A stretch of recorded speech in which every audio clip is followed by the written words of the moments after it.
कार्यक्रम शिक्षा र सरकार।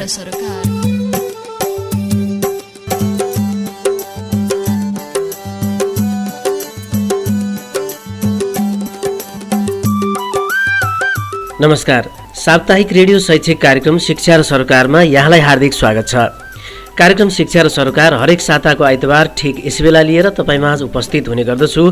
म सुनिल गौतम, प्रविधिमा सहकर्मी इमान।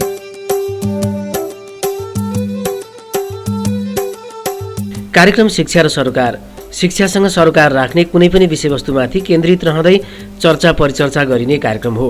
यसै क्रममा कार्यक्रम शिक्षा र सरोकारको आजको श्रृङ्खलामा पनि यो साताभरि शिक्षाका क्षेत्रमा भए गरेका समसामयिक विषयवस्तु र समाचारहरूको साथमा उपस्थित भइसकेको छु। आउनुहोस् यो साता चर्चामा रहेका शिक्षासँग सम्बन्धित केही समाचारहरू सुरु गरौँ। ज्वरोका बिरामी बढ्न थालेसँगै अछामका विद्यालयहरू केही दिन बन्द भएको सम्बन्धी प्रसङ्गबाट। मौसम परिवर्तन, गर्मी याम बढ्नु तथा अस्वस्थकर खानेकुराका कारण अछामका विभिन्न ठाउँमा बिरामीको सङ्ख्या बढ्न थालेको छ। समुदायमा बिरामीको सङ्ख्या बढ्नु तथा विद्यार्थीहरू नै बिरामीको चपेटामा परेपछि अछामका विद्यालय प्रभावित हुन थालेका छन्। समुदायका व्यक्ति तथा विद्यार्थी बिरामी पर्न थालेपछि जिल्लाको बन्नीगढी जयगढ गाउँपालिका वडा नम्बर 6 दर्नामा रहेको ऐश्वर्य माध्यमिक विद्यालय 4 दिनका लागि बन्द गरिएको छ। विद्यालयमा विद्यार्थी 81 अज्ञात देखिएपछि चैत्र 16 गतेसम्मका लागि पठन पाठन बन्द गरिएको विद्यालयले जनाएको छ। विगत एक सातादेखि दैनिक जसो विद्यार्थीमा ज्वरो आउने, पेट दुख्ने, बान्ता गर्ने, टाउको दुख्ने, 81 मुर्छा पर्ने जस्ता लक्षण देखिएपछि बान्डोगढी जयगढ गाउँपालिका वडा सरकार स्वास्थ्य शाखा विद्यालय व्यवस्थापन समिति र अभिभावकको समन्वयमा चैत्र 12 गतेदेखि 16 गतेसम्मका लागि विद्यालय बन्द गरिएको प्रधानाध्यापक हिक्मत बहादुर थापाले बताउनुभयो। यता छिमेकी राष्ट्र भारतमा कोरोना भाइरस कोभिडको सङ्क्रमण बढेसँगै नेपालमा पनि यसको प्रभाव पर्न थालेको छ। गत वर्ष चैत्र महिनादेखि सुरु भएको कोरोना भाइरस कोभिड-19ले शिक्षा क्षेत्रमा नराम्ररी प्रभावित पारेसँगै यस वर्ष पनि कोरोना भाइरस कोभिड-19ले नेपालका शैक्षिक संस्थाहरूलाई पुनः प्रभावित पार्ने आशंका गरिएको छ। नेपाल सरकारले सामाजिक दूरी कायम गर्ने तथा स्वास्थ्यका मापदण्डहरू अपनाउने भन्दै यसअघि नै सूचना जारी गरिसकेको छ।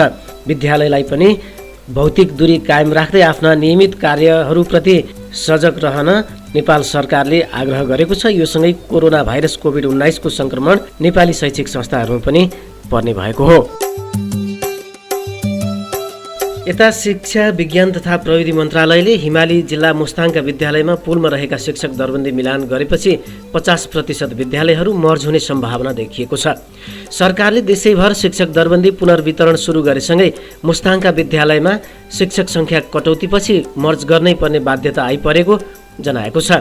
नेपाल सरकार मन्त्री परिषद शिक्षक दरबन्दी पुनर्वितरण कार्यविधि 2076 स्वीकृति भएसँगै शिक्षा विज्ञान तथा प्रविधि मन्त्रालयले शिक्षक पुनर्वितरण सुरु गरेको हो। जसअनुसार मुस्ताङमा 228 जना मौजुदा शिक्षक दरबन्दीमा पुनर्वितरण गरी 104 जना शिक्षक कायम गरिएको शिक्षा विकास तथा समन्वय इकाइ प्रमुख टङ्कराज बरालले जानकारी दिनुभयो। उहाँका अनुसार पुलमा रहेका प्रावितर्फ मुस्ताङको लोमान्थाङबाट 29 जना शिक्षकमा 15 जना, लोकेघर दामोदर कुण्डबाट 23 जना शिक्षकमा 14 जना, वारागुङ मुक्ति क्षेत्रबाट 48 जना शिक्षकमा 23 जना, घरपझोङबाट 55 जना शिक्षकमा 23 जना र थासाङ गाउँपालिकाबाट 73 जना शिक्षकमा 29 जना शिक्षक कोठा कायम गरिएको छ। यो सँगै प्रावितर्फ मुस्ताङका 5 वटै स्थानीय तहबाट कुल 124 जना शिक्षकको दरबन्दी अन्य जिल्लामा मिलान गरिने भएको समन्वय इकाइ प्रमुख बरालले जानकारी दिनुभएको हो। मुस्ताङबाट झन्डै 60% पुलमा रहेका शिक्षक दरबन्दी पुनर्वितरण हुने भएपछि मुस्ताङका विद्यालयहरू समस्यामा परेका हुन्। मुस्ताङबाट 124 जना शिक्षक दरबन्दी मिलानमा परेसँगै हालसम्म 77 जना शिक्षक पुनर्वितरण भइसकेको छ भने अझै 46 जना शिक्षकको पुनर्वितरण हुन बाँकी नै रहेको छ। पुनर्वितरण हुन बाँकी रहेका 46 जना शिक्षक मध्ये 22 जनाले दरबन्दी मिलानका लागि शिक्षा विकास तथा समन्वय इकाइ मुस्ताङमा सिफारिस गरेका छन्। मुस्ताङको लोमान्थाङ, लोकेघर, दामोदर कुण्ड र वाराङ्गुङ मुक्ति क्षेत्रको निमावी तहको विद्यालयमा खुद पुलमा रहेको शिक्षक दरबन्दी छैन। तर निमावीतर्फ मुस्ताङको घपरझोङमा मौजुदा 15 जना शिक्षकमा 10 जना र थासाङमा 21 जना शिक्षकमा 8 जना मात्रै शिक्षक कायम गरिएको छ। यस्तै मावितर्फ लोमान्थाङमा मौजुदा 6 जना शिक्षकमा 5 जना, बारागुङ मुक्ति क्षेत्रमा 6 जनामा 4 जना, घरपझोङमा 13 जनामा 12 जना र थासाङमा 17 जना शिक्षक रहेकोमा 13 जना शिक्षक दरबन्दी कायम गरिएको समन्वय इकाइले जनाएको छ। सरकारले पुलमा रहेका शिक्षक दरबन्दी पुनर्वितरण गरेसँगै मुस्ताङमा प्रावि तहका अधिकांश विद्यालयहरू मर्ज गर्नुपर्ने अवस्था आएको शिक्षा विकास तथा समन्वय इकाइले जनाएको छ। आगामी शैक्षिक सत्रदेखि मर्ज गरी बाँकी रहेका विद्यालयमा आवासीय सेवा सञ्चालन गर्ने पनि उहाँले जनाउनु भएको हो। तर तल्लो मुस्ताङको घरपझोङ र थासाङ गाउँपालिकाले भने यसबारे कुनै योजना तयार गर्न सकेका छैनन्। दरबन्दी मिलानपछि थासाङ गाउँपालिकाले विद्यालय व्यवस्थापन समिति बसेर आवश्यक निर्णय लिने प्रमुख प्रशासकीय अधिकृत सन्तोष केसीले जानकारी दिनुभएको हो। शिक्षा विकास तथा समन्वय इकाइले मुस्ताङमा दरबन्दी मिलानले प्रावितर्फ समस्या नपार्ने स्पष्ट पारेको छ। मुस्ताङमा 49 बाल विकास केन्द्रमा दरबन्दी मिलानले कुनै अप्ठ्यारो नपर्ने, थासाङका 3 माविमा शिक्षा नियमावली अनुसार 15 जना शिक्षक चाहिनेमा 2 जना अपुग हुने र बारागुङमा 1 जना दरबन्दी थपिनुपर्ने इकाइको तथ्याङ्क रहेको छ। यता पोखरामा विद्यार्थीहरूमा कोरोना सङ्क्रमण देखिएपछि लामाचौर स्थित इन्जिनियरिङ अध्ययन संस्थान पश्चिमाञ्चल क्याम्पसमा स्नातक तहको पहिलो, दोस्रो र तेस्रो वर्षको परीक्षा स्थगित भएको छ। सहायक क्याम्पस प्रमुख सुनिल दाहालका अनुसार 4 दिनको अवधिमा 74 जना विद्यार्थीमा कोरोना देखिएपछि पहिलो चरणको परीक्षा रोकिएको हो। गत मङ्गलबार शङ्का लागेपछि एक विद्यार्थीले PCR परीक्षण गर्दा कोरोना पोजिटिभ देखिएको थियो। त्यसपछि उहाँको सम्पर्कमा आएका 19 जनाको परीक्षण गर्दा बुधबार 7 जनामा पोजिटिभ देखिएको थियो भने शुक्रबार 118 विद्यार्थीको परीक्षणमा 32 जना विद्यार्थी कोरोना पोजिटिभ थपिएका छन्। शनिबार एकैसाथ 635 विद्यार्थीको स्वाब सङ्कलन गर्दा सोमबार 34 जनामा कोरोना देखियो। बुधबार, बिहिबार र शुक्रबार क्याम्पसले आन्तरिक स्रोतबाट आइसोलेसन लगायत व्यवस्थापनमा खटेको थियो। 3 बाट 8 गतेसम्मका 3 वटा वर्षका परीक्षा स्थगित गरिएको सहायक क्याम्पस प्रमुख दाहालले बताउनुभयो। सङ्क्रमित विद्यार्थीमध्ये 50 जना अहिले क्याम्पसभित्रकै आइसोलेसनमा छन्। उनीहरूलाई क्याम्पसले खाने बस्नेदेखि अन्य व्यवस्थापन गरेको छ भने अरू विद्यार्थीहरू होम आइसोलेसनमा बसेका छन्। परीक्षा स्थगित भएपछि रिपोर्ट नेगेटिभ आएकालाई घरमै बस्न भनिएको क्याम्पसले जनाएको छ। अहिले स्थिति नियन्त्रणमा आएकोले चौथो वर्षको परीक्षा शुक्रबारदेखि नै गर्न सुरु गरिएको सहायक प्रमुख दाहालले बताउनुभयो। स्नातकोत्तर तहको पढाइ भने अनलाइन मार्फत भइरहेको छ। क्याम्पसमा 1750 जना विद्यार्थीहरू रहेका छन्। यता निजी विद्यालयले अबदेखि मासिक कुल आयको 0.5% रकम जगेडा कोषमा राख्नुपर्ने भएको छ। राष्ट्रिय निजी तथा आवासीय विद्यालय एसोसिएसन नेपाल नेसनल प्याप्सनले आफ्ना आबद्ध विद्यालयहरूलाई आकस्मिक र भइपरि आउने असहज अवस्थाको व्यवस्थापनका लागि छुट्टै जगेडा कोष निर्माण गर्न र मासिक कुल आयको कम्तीमा 0.5% रकम जम्मा गर्न निर्देशन दिएको हो। चैत्र 4 र 5 गते कञ्चनपुरको महेन्द्रनगरमा सम्पन्न केन्द्रीय समितिको 12औं बैठकले गरेको निर्णयअनुसार आबद्ध विद्यालयहरूलाई यस्तो निर्देशन दिएको हो। बुधबार राजधानीमा पत्रकार सम्मेलन गर्दै नेसनल प्याप्सनले कोरोनाका कारण उत्पन्न परिस्थितिमा आवश्यकता अनुसार केन्द्रीय समितिले सहयोग गर्ने समेत जनाएको छ। विद्यालयले शिक्षण सिकाइका गतिविधिलाई विभिन्न माध्यमबाट प्रभावकारी ढङ्गले व्यवस्थापन र सञ्चालनका लागि केन्द्रले सहयोग गर्ने अध्यक्ष ऋतुराज सापकोटाले स्पष्ट पार्नुभएको हो। शिक्षण सिकाइका गतिविधिलाई विभिन्न माध्यमबाट अझ प्रभावकारी ढङ्गले व्यवस्थापन र सञ्चालन गर्नका लागि विद्यालयहरूले आवश्यक ठानेमा यस्ता गतिविधिमा केन्द्रीय समितिले आवश्यक सहयोग गर्ने समेत अध्यक्ष सापकोटाले बताउनुभयो। नेसनल प्याप्सनले आफ्नो 7औं राष्ट्रिय महाधिवेशन आगामी कार्तिक 11 गतेदेखि 13 गतेसम्म सञ्चालन गर्ने भएको छ। केन्द्रीय समितिको 12औं बैठकले 7औं महाधिवेशन 78 कार्तिक 11 देखि 13 गतेसम्म गर्ने निर्णय गरेको नेसनल प्याप्सनका महासचिव सुभाष नेउपानेले जानकारी दिनुभयो।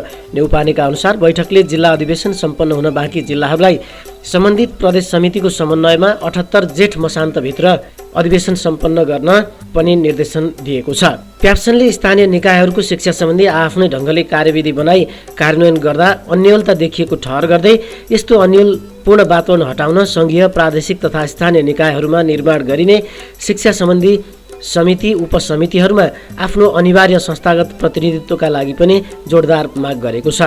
बैठकमा हाल कोरोना सन्तासका कारण 10 देखि 20% विद्यार्थी घटेको बारेमा समेत छलफल भएको थियो। हाल प्याप्सनहरूमा 2295 निजी विद्यालयहरू आबद्ध रहेका छन्। यसैबीच धनकुटा नगरपालिका 7 स्थित मदन चोक नजिक रहेको हाम्रो बहुमुखी पाठशालामा सोमबार बिहान आगलागी भएको छ।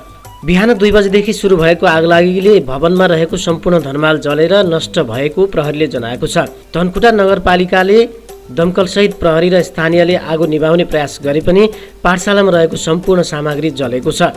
नृत्य कला प्रशिक्षण दिने सो पाठशालामा एक होटल समेत सञ्चालनमा थियो।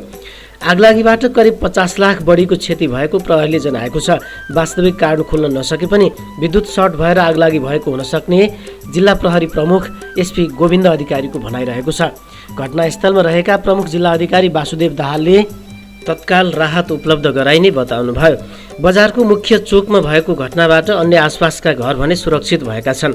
प्रत्यक्षदर्शी कञ्चनजङ्घा होटलका सञ्चालक गोरख बहादुर कटुवालका अनुसार बिहान 2:15 बजेको समयमा पाठशालाको अग्रभागबाट आगो लागेको थियो।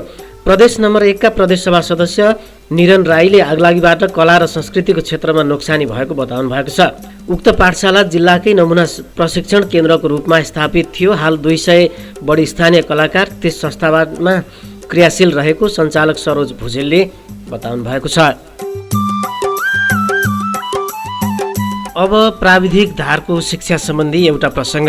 प्रधानमन्त्री केपी शर्मा ओली नेतृत्वको मन्त्री परिषदको पहिलो बैठकले 2 वर्षभित्र प्रत्येक स्थानीय तहमा प्राविधिक शिक्षाको पहुँच विस्तार गरिसक्ने निर्णय गरेको थियो। निर्णय गरेकै 3 वर्ष पुरा भइसकेको छ। 118 स्थानीय तहमा अझै पनि प्राविधिक विषयको पठन पाठन हुन सकेको छैन। शिक्षा मन्त्रालयले 753 मध्ये 635 स्थानीय तहमा मात्रै प्राविधिक धारको शिक्षण संस्था खोलेको जनाएको छ। 3 वर्ष यता शिक्षण संस्थाको सङ्ख्या भने बढ्दै गएको मन्त्रालयका प्रवक्ता दीपक शर्माले बताउनुभयो। 1 वर्षमा 15,000 विद्यार्थीले मात्रै पढ्न सक्ने क्षमता थियो। शिक्षण संस्थाको सङ्ख्या विस्तार भएर 85,000 विद्यार्थीलाई पठन पाठन गराउन सक्ने भएका छौँ उहाँले भन्नुभयो। 74 फागुनमा मन्त्री परिषदले 2 वर्षभित्रै प्रत्येक स्थानीय तहमा प्राविधिक विषयको शिक्षाको पहुँच विस्तार गर्ने निर्णय गरेको थियो। 76 फागुनसम्म 206 बाहेक अन्य स्थानीय तहमा प्राविधिक धारको शिक्षण हुन थालेको थियो। 76 फागुनदेखि 77 फागुनसम्म 88 स्थानीय तहमा प्राविधिक शिक्षा विस्तार गरिएको छ। कोरोना महामारी र लकडाउनका कारण पनि चालु वर्षमा लक्ष्य अनुसार स्थानीय तहमा प्राविधिक शिक्षालाई स्थापना गर्न नसकिएको मन्त्रालयले जनाएको छ। प्राविधिक शिक्षा तथा व्यावसायिक तालिम परिषद सिटिभिटीको तथ्याङ्क अनुसार 16% स्थानीय तहमा प्राविधिक शिक्षाको पहुँच नपुगेको हो। पहुँच नपुग्ने अधिकांश स्थानीय तह दुर्गमका हुन्। गत फागुनमा 27% स्थानीय तह पहुँच बाहिर रहेका थिए। 1 वर्षमा पहुँच नपुगेका 11% स्थानीय तहमा प्राविधिक धारको शिक्षण संस्था विस्तार भएको हो। पहुँच विस्तार गरिएका पालिकामा समेत पूर्वाधार र शिक्षक अभाव छ। प्राविधिक धारको शिक्षा स्थापनाको हिसाबले प्रदेश 2 सबैभन्दा कमजोर प्रदेशमा परेको छ। प्रदेश 2 का 136 स्थानीय मध्ये 33 वटामा प्राविधिक धारका कुनै पनि शिक्षण संस्था पुग्न सकेका छैनन्। सबैभन्दा बढी सुदूरपश्चिम प्रदेशमा प्राविधिक धारको शिक्षण संस्था खुलेका छन्। 88 मध्ये 84 पालिकामा यस्ता शिक्षण संस्था खुलेका छन्। प्रदेश 1 को 32 पालिका, बागमतीको 15, गण्डकीको 14 स्थानीय तहमा प्राविधिक शिक्षालय खोल्न बाँकी रहेको छ। लुम्बिनीका 11 र कर्णालीका 9 स्थानीय तहमा पनि प्राविधिक धारको शिक्षण संस्था छैनन्। सिटिभिटीका कार्यक्रम पुगेका पालिकाको सङ्ख्या 376 मात्रै रहेको छ।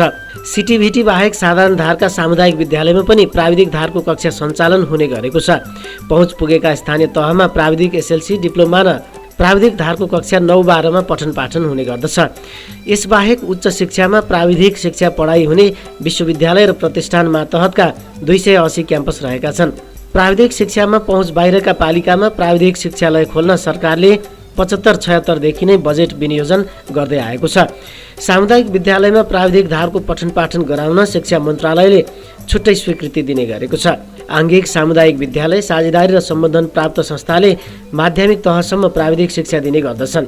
त्यसपछि इन्जिनियरिङ, कृषि, पशुपालन, वन विधामा पढाइ हुने गर्दछ। यसका अतिरिक्त डिप्लोमा तहमा होटल व्यवस्थापन, वन विज्ञानको समेत पठन पाठन हुने गरेको छ। उच्च शिक्षामा विज्ञान प्रविधि, चिकित्साशास्त्र, वन इन्जिनियरिङ, आयुर्वेद, पशु विज्ञान, पशु चिकित्सालय, मत्स्यपालन र कृषि संकायको अध्यापन हुन्छ।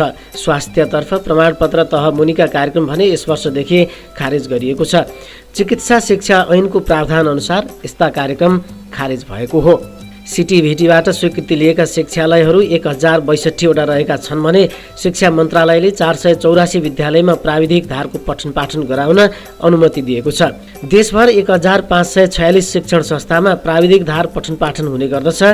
सिटिभिटीका 59 आङ्गिक 20 साझेदारी र 554 सामुदायिक विद्यालय त्यसैगरी 419 निजी शिक्षण संस्थामा प्राविधिक धारको कक्षा सञ्चालन हुने गर्दछ। सिटिभिटीका योजना महाशाखाका प्रमुख प्रमोद आचार्यले पहुँच नपुगेका स्थानीय तहलाई प्राविधिक धारका शिक्षण संस्था खोल्न प्रदेश कार्यालय मार्फत अनुरोध गरिएको जानकारी दिनुभयो। पालिका, जिल्ला वा प्रदेशको भौगोलिक अवस्था, जनसङ्ख्याको चाप, विकासको अवस्था अनुसार रोजगारीको अवस्थालाई समेत ध्यानमा राखेर शिक्षण संस्था खोलिन्छ। उहाँका अनुसार पहुँच नपुगेका स्थानीय तहले पूर्वाधार निर्माण गरेर स्वीकृति लिन सक्नेछन्। अब विराटनगरको एउटा प्रसङ्ग। क्रियापुत्री बसेकै अवस्थामा विराटनगर पृथ्वी चोकका विशाल रेग्मीले परीक्षा दिएका हुन्। पूर्वाञ्चल विश्वविद्यालय स्कुल अफ म्यानेजमेन्टमा BBA 8औं सेमेस्टरको परीक्षा दिँदै गरेका रेग्मीका बुबाको फागुन 8 गते निधन भएको थियो। बुबाको निधन भएपछि उनले बिहीबारको परीक्षा क्रियापुत्री बसेकै अवस्थामा दिएका हुन्। उनका लागि छुट्टै कोठाको व्यवस्था गरेर परीक्षा दिन सहज वातावरण बनाएको कलेजले जनाएको छ। उनलाई परीक्षा दिन कुनै अप्ठ्यारो नपरोस् भनेर अरू विद्यार्थी नभएको छुट्टै कोठाको व्यवस्था गरेको कलेजका शिक्षक ईश्वर भण्डारीले जानकारी दिनुभयो। उहाँले भन्नुभयो, हिन्दू परम्परा अनुसार क्रियापुत्री बसेको व्यक्तिलाई अरूले छुन पाउँदैन भन्ने मान्यता छ। त्यही अनुसार कसैको सम्पर्कमा नआउने गरी परीक्षा दिने वातावरण बनाएका छौँ। यस्तो अवस्थामा कलेजले परीक्षा दिन सहज वातावरण बनाइदिएको परीक्षार्थी रेग्मीले बताउनुभयो। तर यतिले मात्रै पनि नपुग्ने उहाँको तर्क छ। यस्तो अवस्थामा त विभिन्न समस्या आइरहेकै हुन्छन्। रेग्मीले भन्नुभयो, यस्तो अवस्थामा विश्वविद्यालयले केही प्रावधान बनाएर घरबाटै परीक्षा दिने व्यवस्था गर्न सकेमा सहज हुने उहाँको तर्क छ। अब एउटा स्थानीय प्रसङ्ग। मकवानपुर गढी गाउँपालिकाले शैक्षिक वर्ष 78 देखि कक्षा 1 मा आफ्ना पालिकाभर रहेका सबै सामुदायिक विद्यालयमा अङ्ग्रेजी माध्यमको कक्षा सञ्चालन गर्ने पूर्व तयारी गरिरहेको छ। पालिकाभर रहेका कतिपय विद्यालयहरूले यसअघि नै अङ्ग्रेजी माध्यमको कक्षा चलाइसकेका छन्। तर सबै विद्यालयहरूमा अनिवार्य रूपमा कक्षा 1 बाट आगामी शैक्षिक वर्षदेखि नै कक्षा सञ्चालन गर्ने गरी पालिकाले यस्तो तयारी गरेको गढी गाउँपालिकाका अध्यक्ष विदुर हुम्गाईले जानकारी दिनुभयो। कक्षा 1 का सबै विषय अङ्ग्रेजी माध्यममा पठन पाठन हुनेछ। यसका लागि पालिकाले 4 दिने अङ्ग्रेजी माध्यम शिक्षण तालिम हिजो मात्रै सम्पन्न गरेको छ। पालिकाभर रहेका 39वटा सामुदायिक विद्यालयका शिक्षकहरूलाई प्रतिनिधिमूलक रूपमा तालिम सम्पन्न गरेको हो। तालिम समापन समारोहको प्रमुख आतिथ्यता गर्दै पालिका अध्यक्ष विदुर हुम्गाईले पालिकाभर अब घडेरी किन्न र पढ्नका लागि बसाइ जानु नपर्ने स्पष्टोक्ति पार्नु भएको हो। शिक्षा, रोजगार तथा स्वास्थ्यका विभिन्न सहजताहरू पालिकामै उपलब्ध गराउने वचनबद्धता व्यक्त गर्दै उहाँले तालिममा सिकेका विषयवस्तुलाई कक्षा कोठासम्म पुर्याउनु पनि आग्रह गर्नुभयो। यता विशिष्ट अतिथिका रूपमा मकवानपुर गढी गाउँपालिकाका सामाजिक विकास संयोजकले तालिमको आज समापन भए पनि अब कक्षा कोठामा पुगेपछि यी तालिमका ज्ञान सिपहरूको बल्ल उद्घाटन हुनेछ भन्दै सबैमा हौसला प्रदान गर्नुभएको हो। स्रोत शिक्षक द्वय दाशरथी उपाध्याय र इन्द्रबहादुर कार्कीले तालिमको व्यवस्थापन संयोजन गर्नुभएको थियो।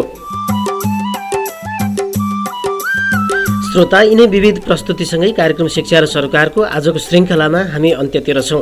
कार्यक्रम सम्बन्धी यहाँका जिज्ञासा, सल्लाह, सुझावको लागि हाम्रो ठेगाना कार्यक्रम शिक्षा र सरकार, रेडियो मकवानपुर 101.3 मेगाहर्ज। लौ त यिनै विविध प्रस्तुतिसँगै यतिन्जेल कार्यक्रम सुनेर बस्नुहुने तपाईँ प्रविधि संयोजनमा साथ दिने सहकर्मी इमानलाई धेरै धेरै धन्यवाद भन्दै यो श्रृङ्खलाबाट म सुनिल गौतम बिदा हुन्छु। नमस्ते, शुभ साँझ। कार्यक्रम शिक्षा र सरकार।